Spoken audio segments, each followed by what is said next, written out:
Salut, j'espère que tu te portes bien. Nous sommes rendus à notre 6e dimanche des temps de Pâques, année B. Déjà dimanche passé, le Seigneur nous laissait avec cette invitation. Demeurez en moi comme le sarment sur la vigne. Aujourd'hui, l'évangile qui nous est donné est la continuité de celui de dimanche passé, le Jean 15, mais cette fois-ci, les versets 9 à 17.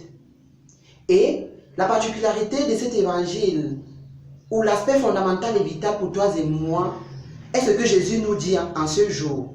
Voici le plus grand commandement. Vous aimez les uns les autres comme moi je vous ai aimé. Alors, c'est de voir que dans ma vie, dans ta vie, beaucoup de fois mon amour est pour une minorité, est pour X et Y. Mon amour est sélectif. Aujourd'hui, il te dit, non, comme moi je vous ai aimé. Alors, comment est-ce qu'il nous a aimés?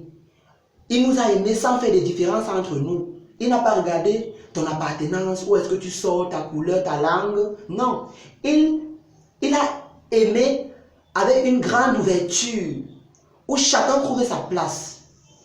Il a pu déposer son oui pour l'amour pour toi et moi. Il a pu s'engager à dire oui pour l'amour pour toi et moi. Et il a fait. Aujourd'hui, nous avons peur de nous engager à dire oui pour l'amour. S'engager à dire oui, par exemple, dans le sacrement, à la vie au mariage. S'engager à dire oui à la vocation, à la vie consacrée. S'engager à dire oui à la vocation au service des autres. De peur que mon oui vienne bouleverser ma vie nucléaire. Vienne bouleverser, c'est-à-dire où je me suis conformé. Nous avons peur. Aujourd'hui, regarde que tu empêches que l'amour de Dieu qui est en toi puisse porter du fruit. Tu rends stérile l'amour de Dieu qui est en toi. L'amour de Dieu se veut féconde. Elle veut être pour les autres. Elle veut être pour tous. Alors, pourquoi l'engloutis-tu? Pourquoi l'enfermes-tu? Pourquoi l'empêches-tu? Pourquoi l'étouffes-tu?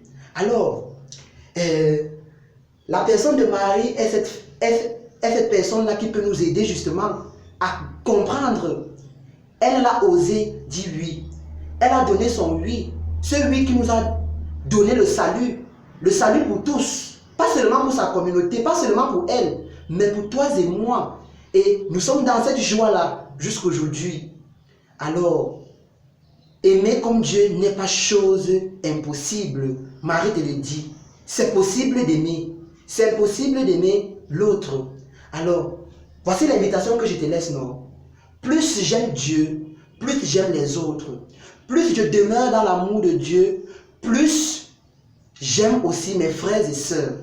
Si je cesse d'aimer les autres, si mon amour diminue pour les uns ou pour les autres, l'amour que j'ai pour Dieu diminuera. L'amour que j'ai pour Dieu va faiblir. Alors, demande cette grâce à l'Esprit Saint. Demande cette grâce au Seigneur de te donner toujours d'aimer plus dans tes relations avec les autres et avec le monde. Bye bye.